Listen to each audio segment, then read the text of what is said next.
علیکم ورحمۃ اللہ وبرکاتہ۔ پہلے ویڈیو میں نے تذکرہ کیا حضرت امام مالک رحمۃ اللہ تعالیٰ علیہ کے بارے میں۔ اب تذکرہ خیر ہے امام احمد بن حنبل رحمۃ اللہ تعالیٰ علیہ کے بارے میں۔ وقت کے بادشاہ نے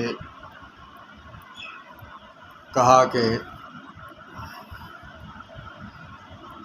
جو قرآن پاک ہے یہ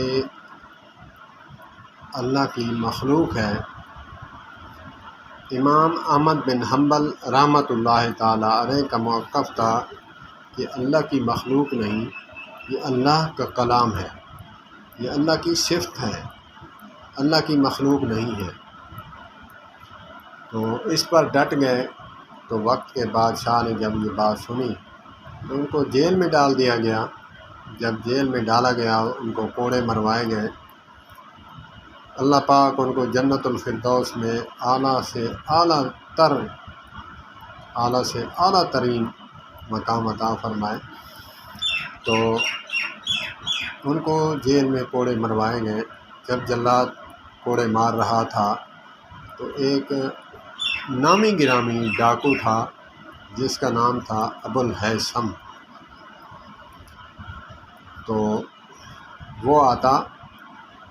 وہ آ کر امام صاحب کو دلاسے دیتا، آپ کو موٹیویٹ کرتا کہ حضرت آپ حق پر ہیں، میں ناحق پر ہو کر میں پیچھے نہیں ہٹا، میری پیٹھ کی چمڑی ادھیڑ دی گئی ہے لیکن میں پیچھے نہیں ہٹا۔ آپ حق پر ہیں، اللہ آپ کو استقامت دے، آپ ڈٹ جائیں۔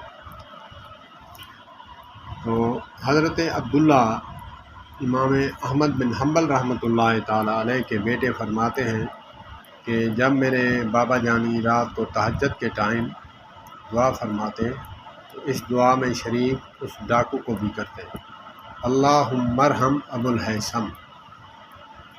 تو میں نے ایک دن پوچھا کہ بابا جانی وہ تو ڈاکو تھا۔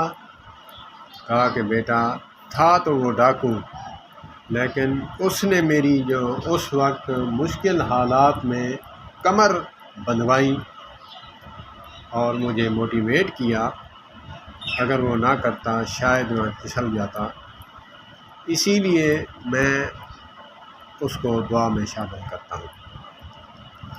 یہ تھے ہمارے اکابرین، اللہ پاک ان پر کروڑوں رحمتیں نازل فرمائے، قیامت کی صبح تک رحمتیں نازل فرمائے۔ امام احمد بن حنبل رحمۃ اللہ تعالیٰ علیہ۔ السلام علیکم ورحمۃ اللہ وبرکاتہ۔